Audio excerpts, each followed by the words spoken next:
এই ঘুর ঘুর করে ঘুরছে মানুষ, ঘুরছে ভাগ্য চাকা, ঘুরছে রে ভাই অতি চালাক, ঘুরছে আবার বোকা। চারিদিকে কত চারি জুরি, মিথ্যে কথার ফুলঝুরি, এরই মাঝে কেউ প্রেমে পাগল, এসব দেখে মরি মরি। বলে টাক মাথায় চুল গজায়, নিজেরই মাথা টাক, কথা কাজে মিল নাই কোনো, হচ্ছে চিচিং ফাক। ভালো মন্দের মিশেলে এক যেন রসের হাড়ি, বড়লোক হওয়ার কম্পিটিশন চলছে হুড়ো হুড়ি। রসের হাড়ি বাড়াবাড়ি, রসের হাড়ি বাড়াবাড়ি। আল্লাহ ভরসা, আল্লাহ ভরসা। আচ্ছা বাপজান, তোমার বাড়ির কাম শেষ হইব কবে? ওরা তো আসলে টার্গেট দেয়, ওদের টার্গেটে আসলে বিশ্বাস করা যায় না। প্রায় বছর খানিক লাগবে। ওই জন্য তার এই গরিবের বাড়িতে থাকবো না। আমিও না চিন্তা করে দেখছি যে আপনার সাথে একটা চুক্তি করতে চাচ্ছি। যে আপনার সাথে কোনো চুক্তি করার ইচ্ছা আমার নাই, পথ ছাড়েন। আহা, রাগ করতেছেন কেন? ভুলে যান না, একটা মিস্টেক না হলে হয়েছে আর কি। একটা কথা মনে রাখবেন বিয়া, রেগে গেলেন তো হেরে গেলেন। আহা, আমি তো বললাম আপনার সাথে কোনো চুক্তি করতে আমি ইন্টারেস্টেড না, পথ ছাড়েন। আহা, পথ তো ছাড়বো বিয়া, আপনার পথ আমি কি সারা জীবন আটকে রাখছি? যে শুনেন, বুঝতে পারছি আপনি আমার উপরে খুব মনে কষ্ট রাখছেন যে আর কি, আর একটা ভুল না করছি যে আর কি, ক্ষমা করে দেন না। ক্ষমায় মহত্বের লক্ষণ বিয়ায়। আমি আপনার কাছে ক্ষমা চাচ্ছি যে আপনি যে আমি পাওয়া ধরতে পারি, হাজলে আপনি বড়, আপনি যদি খারাপ ব্যবহার করছি আমি তো ক্ষমা চাবো। আচ্ছা ঠিক আছে, আপনি যেহেতু আপনার ভুল বুঝতে পারছেন, আমি আপনাকে ক্ষমা করে দিলাম। শকর আলহামদুলিল্লাহ বিয়ায়। কি যে শান্তি লাগতেছে বুকের ভিতর, মনে হচ্ছে 5 মিনিট ওজনের একটা পাথর এই বুকের উপর থেকে নেমে গেছে আর কি। বিয়ায় তাহলে চলেন এই হালকা বুক নিয়া একটা চুক্তি করে ফেলি। কিসের চুক্তি? শুনে, এই যে রিনা খান, সে যে ষড়যন্ত্র জাল পেতেছে এখানে, তার হরিনামে আমার ভাগ্নে সর্বশান্ত হবে। আমার ভাগ্নে সর্বশান্ত হলে তো আপনার ভাগ্নির সমস্যা। সেজন্য রিনা খানকে এমন একটা উচিত শিক্ষা দিব, তাকে এমন ভাবে বিতাড়িত করব, জীবনে কোনোদিন আমার বোনের সাথে ভাঙ্গাতে সাহস করবে না। যে কথাটা আপনি যত সহজভাবে বললেন, কিন্তু কাজটা করা অত সহজ হবে না। রিনা খানকে এত হালকা ভাবে নেওয়ার কিছু নয়, সে কিন্তু একটা কঠিন চিজ। আমরা কি কম নি? আপনি খেয়ে আপনি তো জানেন না আপনার নিজের ক্ষমতা সম্পর্কে। আপনি একটা ফরাশক্তি আর আমি একটা ফরাশক্তি, দুই ফরাশক্তি যদি ঐক্যবদ্ধ হয়, রিনা খান না, রিনা খানের বাপেরও সাধ্য নাই আমাদেরকে টেকানোর। আপনি শুধু আমার সাথে এখন, তারপর দেখেন আমি এখন খেরামতিটা করি। আপনার সাথে আমার চুক্তি করে লাভ কি? আমার ভাগ্নে যদি সুখেই না থাকে। আরে কে বলছে আপনার ভাগ্নে সুখে থাকবে না? মনে করেন যে সুখে না, সুখের ভালকে শুয়ে রয়েছে আর কি। শুনেন একটা কথা বলি, আমি আর আপনি মিলিয়ে ঐক্যবদ্ধ হয়ে যখন রিনা খানকে বিতাড়িত করবো চিরতরে, তখন কি হবে?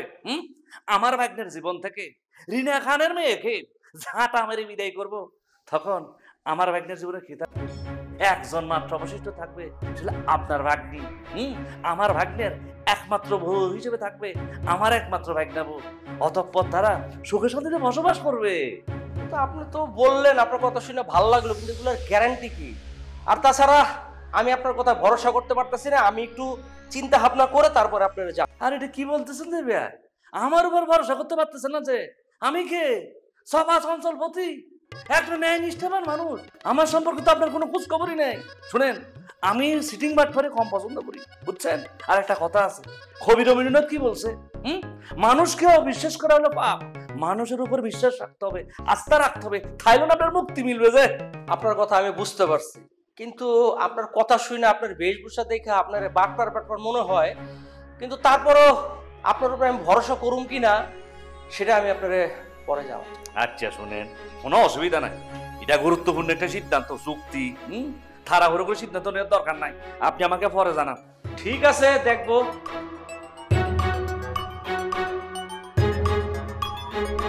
হ্যাঁ, দেখেন গুগু দেখেছেন যে গুগুর পা এখনো দেখেননি যে আগে রিনা খানের ব্যবস্থাটা করি, তারপর আপনার ব্যবস্থা আমি করবো যে বদ্দা। Wait wait. রাসেল সাহেব, এটা হচ্ছে সিয়াম গ্রুপের ফাইল, আমি সাইন করে দিয়েছি। আপনি ভালো করে চেক করবেন, যদি মনে হয় যে লোন দেওয়া যায় সেই ক্ষেত্রে আমরা সিয়াম গ্রুপকে লোন দিব। ওকে স্যার, আজকে আপনি না করলে আমি কোনো রকমই শুনবো না। আজকের লাঞ্চটা আপনি আমার বাসায় করতেই হবে। স্যার, আমার ওয়াইফ আপনার জন্য অনেক রকমের রান্না করেছে। আচ্ছা রাসেল সাহেব, এভাবে হুট করে বললে কি হয় বলেন? প্লিজ স্যার, আপনি না করবেন না। আপনি যদি না করেন তাহলে স্যার আমার বউ অনেক কষ্ট পাবে। সে নিজের হাতে আপনার জন্য অনেক রান্না করেছে। স্যার, আমি আপনাকে গ্যারান্টি দিচ্ছি, আপনি যদি আমার বউয়ের হাতের রান্না একবার খান, আপনি অবশ্যই তার প্রশংসা করতে হবে। রাসেল সাহেব, আপনি যেভাবে বলছেন আমার তো এখন খুব লোভ হচ্ছে। আসলে আপনার ওয়াইফ খুব ভালো একজন মানুষ। এই যুগে এরকম ওয়াইফ পাওয়া তো ভাগ্যের ব্যাপার। স্যার, শুধু প্রশংসা করলেই হবে না, আজ আপনাকে আমার বাসায় যেতেই হবে। আচ্ছা ঠিক আছে রাসেল সাহেব, এত করে যেহেতু বলছেন এখন তো আপনার বাসায় যেতেই হবে। আর আপনার ওয়াইফ তো রান্না বান্না করেই ফেলেছে।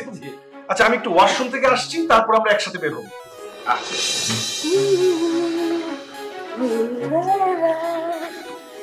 আরে তুমি হেনে? আরে আঙ্কেল, কেমন আছেন? আসসালামু আলাইকুম। ওয়ালাইকুম আসসালাম। আল্লাহ রাখছি ভালোই।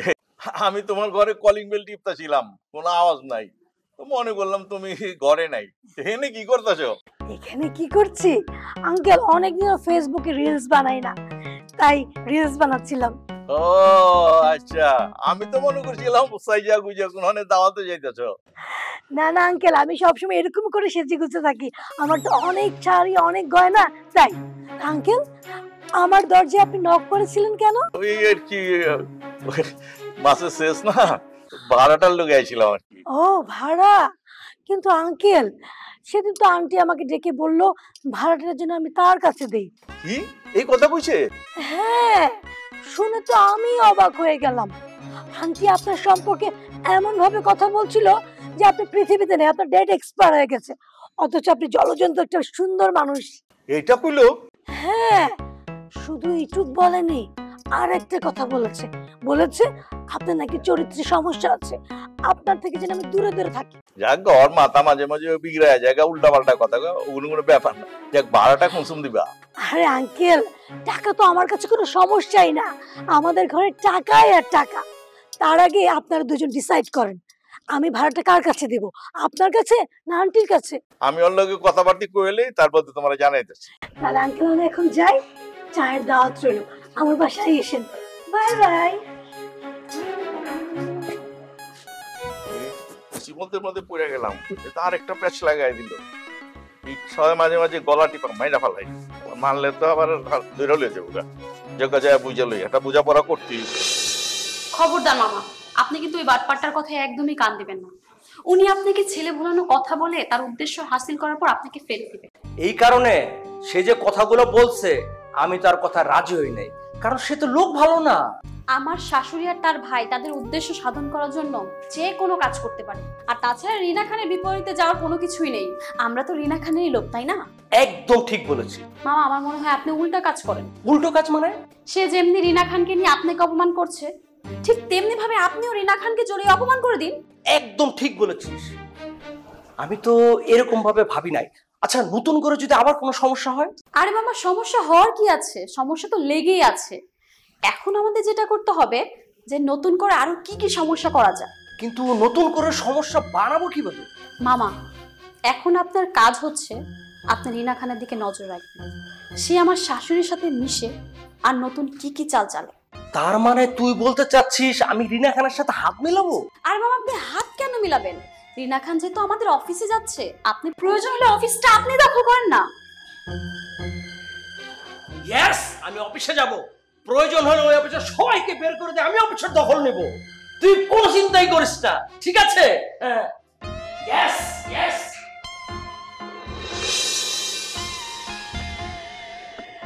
না না ঠিক আছে, আমি নিচ্ছি। আপনি তো অনেক আইটেম রান্না করেছেন। কোথায় এত আইটেম রান্না করলাম স্যার? সব বাসে গেলে নিশ্চয় আপনি পোলাও, কোরমা, বিরিয়ানি এগুলা খান। আমি কিন্তু ওদিকে যাইনি, পুরোপুরি বাঙালি ডিশ রান্না করেছি। না না, আমার তো খুব ভালো লাগছে, এই যে মাছ ভাজা, সবজি ভর্তা, এই যে মাছের মাথা দিলেন, খুব ভালো লাগছে। আমি এসব খাবার পছন্দ করি। স্যার, আপনি যে আমাদের দাওয়াতে আসবেন সেটা তো আমরা বিশ্বাসই করতে পারছিলাম না। আপনি আসাতে নিজেকে আমরা ধন্য মনে করছি।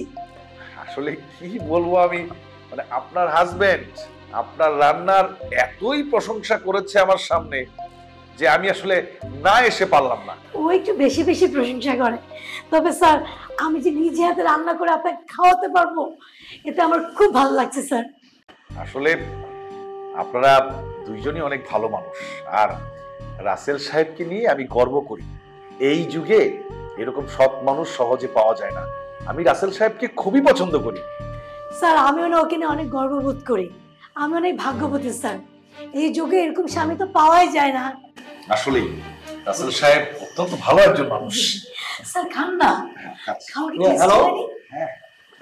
ওমা অফিসে চলে আসছে? ওহো সরি স্যার, আমি তো একটু লাঞ্চে আসছিলাম। আচ্ছা একটু 10টা মিনিট আমার একটু সময় দেন, আমি আসতেছি। জি জি হ্যাঁ 10 মিনিটের মধ্যে আসবো। জি জি জি জি থ্যাংক ইউ স্যার। ওই যে সিএম গ্রুপের ফাইলটা যে আপনি সকালে দিলেন, ওই যে তাদের লোন পাস করবো, ওদের স্যার 2-1টা কাগজপত্র বাকি ছিল, এগুলো নিয়ে আসছে। তো আমি একটু স্যার যাই, ওই কাগজটা জাস্ট আমি কালেকশন করে আমি আসতেছি। আপনারা দুজন খাওয়া দাওয়া করেন। থাকবেন না, আমি আপনার বাসায় থাকবো, এটা কেমন হয়ে যায় না? স্যার আপনি তো আমার পরিবারের সদস্য, আপনি তো স্যার আমার অভিভাবক। রাসেল সাহেব আপনি বাসায় এসেও অফিস নিয়ে এত ভাবেন, আমি মুগ্ধ হয়ে গেলাম রাসেল সাহেব। স্যার এ তো স্যার আপনার কাছ থেকে আমার পাওয়া। আপনি একটু তাড়াতাড়ি যান, কাজটা শেষ করে আসুন। আচ্ছা তুমি একটু খেয়ে এসে না যাবে। না না এই তো ঘন্টাখানের মধ্যে আসতেছি, তোমরা খাও আমি আসতেছি। স্যার আসতেছি। সাবধানে যেও। হ্যাঁ ঠিক আছে। দেখেছেন স্যার আমার হাজবেন্ড একদম কাজ পাগল মানুষ। স্যার খান না, কেমন হয়েছে? অনেক টেস্টি হয়েছে। স্যার কিছু যদি মনে না করেন আপনার কিছু কথা বলতে পারি? অবশ্যই বলুন। স্যার আপনি দেখতেন না খুব সুদর্শন, খুব ড্যাশিং। আসলে আপনি এসব বলে আমাকে লজ্জা দিচ্ছেন, মানে এইভাবে কিন্তু আমাকে আগে কেউ বলেনি। আচ্ছা স্যার আপনি যখন ইয়াং ছিলেন, মানে কলেজে পড়তেন, তখন নিশ্চয় অনেক মেয়েরা আপনার পিছনে পিছনে প্রেম নিবেদন করার জন্য ঘুরতো, আপনার জন্য পাগল হয়ে যেত। না আসলে অনেক মেয়ে না, একটা মেয়ের সাথেই আমার সম্পর্ক হয়েছিল এবং তাকেই আমি বিয়ে করেছি। ও মাই গড, তাহলে তো সে অনেক লাকি। না না আসলে লাকি বলা যাবে না, আমার আসলে ব্যাড লাক। আমার ওয়াইফ প্রায় অসুস্থ থাকেন, আর আমার কোনো সন্তান নেই। আমার এত সম্পত্তি, এত টাকা পয়সা, এগুলি কে পাবে বলুন? স্যার মানুষকে দেখলে না তার ভিতরের জিনিস বোঝা যায় না। এই যে আপনি বললেন আমি শুনলাম, আমার না খুব খারাপ লাগছে স্যার।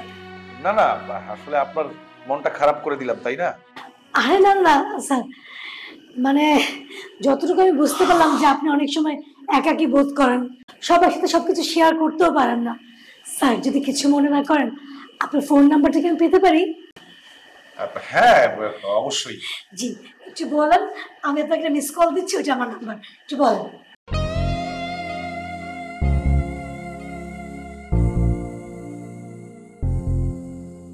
স্যার আপনাকে একটা মিস কল দিয়েছি, ওটা আমার নাম্বার। হ্যাঁ আমি খাবারের পরে সেভ করে নিচ্ছি। স্যার মাঝে মাঝে আমি হয়তো আপনাকে কল দিব, আপনি আমাকে কল দিবেন। একজন একজনের সুখ দুঃখের কথা শেয়ার করলে মনটা হালকা লাগে। হ্যাঁ শিওর, আপনি এনি টাইম আমাকে কল দিবেন, কোনো সমস্যা নেই। অনেক স্যার টেস্ট হয়েছে। টেস্ট হয়েছে না স্যার? স্যার জানেন যারাই আমার রান্না খায় সবাই বলে আপনার হাতে জাদু আছে। হ্যাঁ। স্যার এখন বিফটা খেতে গেলে কেমন আছে? আচ্ছা আচ্ছা আমি নিচ্ছি আমি নিচ্ছি আমি নিচ্ছি আমি নিচ্ছি। আসলে মানে একবার না আমরা ওই যে যখন আমরা কলেজে পড়ি আর কি, আমরা এক বাসায় দাওয়াত খেতে গেলাম, জি। সেইখানে এইরকম মানে আমার ফ্রেন্ডের বা অনেক রান্না করছে, কিন্তু লবণ নেই রান্না, মানে লবণ ছিল না, এখন বলতেও পারছি না যে খারাপা লবণ হয় না। কি কি এটা কি দিছো ফেসবুকে? এটা তুমি কি পোস্ট দিছো? কেন দুলা ভাই, আপনি ইংরেজি পড়তে পারেন না? ইংরেজি পড়তে পারি না? তোমারা বলছো এটা কি পোস্ট দিছো, পড়ো। এখানে তো বার্থডে গিফট ফ্রম মাই দুলা ভাই, আইফোন 15 প্রো ম্যাক্স। হ্যাঁ আমি তোমার গিফট দিছি, তোমারে কি আমি বলছি এটা ফেসবুকে পোস্ট দাও? আহা, আমি তো আনন্দ সহকারে আপনি একটা জিনিস গিফট করছেন আমার একমাত্র দুলা ভাই, তাই আমি এটা পোস্ট করেছি। আমার নাম দেওয়া দরকার নাই, এটা আমার নাম চেঞ্জ করে তোমার বাবার নাম দাও। আপা কি বলে? আচ্ছা তুমি তোমার শালাকে গিফট করছো, এখানে ও আব্বুর নাম কেন দিবে? আরে বাবা তুমি বুঝো না, আমি তো প্রচার চাই না রে বাবা। তোমার জামাই কয় টাকা বেতন পায়? এই তোমার জামাই কয় টাকা বেতন পায় তুমি জানো না? 30,000 টাকা বেতন পায়া শালার 2.5 লক্ষ টাকা দিয়া আইফোন প্রো ম্যাক্স আবার 15 ওরে ডিলিট করতে বলো, আর নইলে তোমার বাবার নাম দিতে বলো। পারবো না, অসম্ভব। ডিলেট আমি করব না পোস্ট। আমি একটা জিনিস ফেসবুকে পোস্ট করেছি, আমার আত্মীয় স্বজন ভাই ব্রাদার সবাই এটা দেখবে। পরে যদি এখন আমি ডিলেট দিই, আপু তুই বল সবাই ভাববে না আমি চাপা মারি? হ্যাঁ এই যে আবার জেল খাটতে রেডি হও, জেলে খাটার জন্য রেডি হও। এই ছেলে তুমি কি দেশে থাকো না? দেশের আবহাওয়া কিছু বুঝো না? এই ছাগলটারে বুঝাও। হ্যাঁ শোন, তোর দুলাভাই যে তোরে ছাগল বলে গেল, মেইন সমস্যা হচ্ছে ওই ছাগলেই, বুঝিস নাই? ও ছাগল।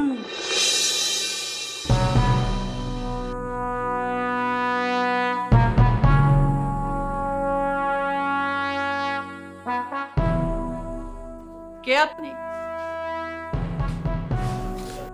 আপনি নিশ্চয়ই রিনা খান। আমি সাব ইন্সপেক্টর রাসেল। আমার কাছে কেন এসেছেন? আপনার বিরুদ্ধে অভিযোগ আছে, তাই আপনাকে প্রথমবারের মতো আমি সাবধান করতে এসেছি। আমার নামে অভিযোগ? কে করলো অভিযোগটা? দেখুন, তদন্তের স্বার্থে আমরা অভিযোগকারীর নাম প্রকাশ করতে চাই না। অভিযোগকারীর নাম যদি না বলেন তাহলে আমি কি করে বুঝবো আদৌ আমি কোনো অন্যায় করেছি কিনা? দেখুন, আপনি অন্যায় করেছেন কি করেন নাই সেটা আদালতেই প্রমাণ হবে। তা আপনি আমাকে সাবধান করতে এসেছেন কেন? আমি তো সেটাই বুঝতে পারছি না। দেখুন, আইনের লোকের এটাই কাজ, দ্বিতীয়বার ভুল করার আগে তাকে যেন সতর্ক করে দেওয়া যায়। বুঝতে পেরেছেন? কারো সম্পর্ক না জেনে কোনো বাড়িতে হুটহাট করে ঢুকে অন্যায়ভাবে জেরা করা, এটাও কিন্তু একটা অপরাধ। অপরাধীরা সবকিছুতেই অপরাধ দেখে।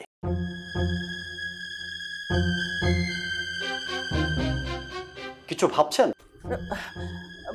না, ভাবছি আপনি যেহেতু আইনের লোক, আপনার পরিচয়পত্রটা দেখান দেখি। পরিচয়পত্র লাগবে কেন? আমার পোশাক দেখেই তো আপনার বোঝা উচিত আমি আইনের লোক। শুনুন, আপনার মতো এরকম অনেক লোক আছে যারা পুলিশের ড্রেস ভাড়া করে অবৈধভাবে মানুষের ঘরে ঢুকে অবৈধ কাজ করে। আপনার সাহস হয় কি করে এই আইনের লোককে অবৈধ বলার? আপনি কি জানেন এই আমাকে অবৈধ বলার সাজা কি পরিমাণ হতে পারে? আপনি মনে হয় আমাকে চিনেন নাই। অপরাধী যতই শক্তিশালী হোক না কেন, আইনের কাছে ধরা দিতেই হবে। সেই কখন থেকে আপনি আমাকে অপরাধী অপরাধী বলে যাচ্ছেন? আমার তো মনে হচ্ছে আপনি নিজেই একজন অপরাধী। আপনি আমার বাসায় ক্রাইম করতে ঢুকেছেন। দেখুন, সেই কখন থেকে আমার নামে উল্টাপাল্টা কথা বলে যাচ্ছেন। আইনকে আইনের কাজ করতে দিন। আইন তো আইনের কাজ করবেই, আইনের ঊর্ধ্বে কেউ না। আর আমরা সবাই আইনকে সম্মান করি। আচ্ছা, আপনার সাথে ফোর্স কোথায়? আপনি একা কেন? ইন্সপেক্টর রাসেলের কোনো ফোর্স না, রাসেল একাই চলছে। বাংলা সিনেমা মনে হয় খুব বেশি দেখেন, সব ডায়লগ মুখস্থ। আপনি তো হিরো নন যে একাই ঝিসুম ঝিসুম ঝিসুম ঝিসুম সবাইকে কুপকার করে দেবেন। সবাইকে নিজের মতো ভাববেন না, আর আপনি প্রসঙ্গ পরিবর্তন করার চেষ্টা করছেন। শুনুন, জামিলে বেগমের পেছনে লাগতে যাবেন না, তাহলে আপনার অবস্থাও কিন্তু অনেক খারাপ হয়ে যাবে। জামিলে বেগম একজন এই শহরের স্বনামধন্য ব্যবসায়ী। আচ্ছা, এবার বুঝতে পারলাম আপনি কার ইশারায় এখানে এসেছেন। শুনেছি আপনি আপনার মেয়েকে জামিলি বেগমের ছেলের সাথে ফুসলিয়ে ফাসলিয়ে বিয়ে দিয়েছেন।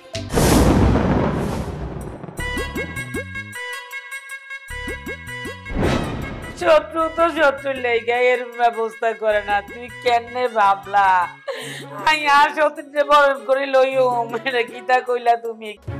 তোকে আজকে একদম সারা জীবনের জন্য জামালা মুক্ত।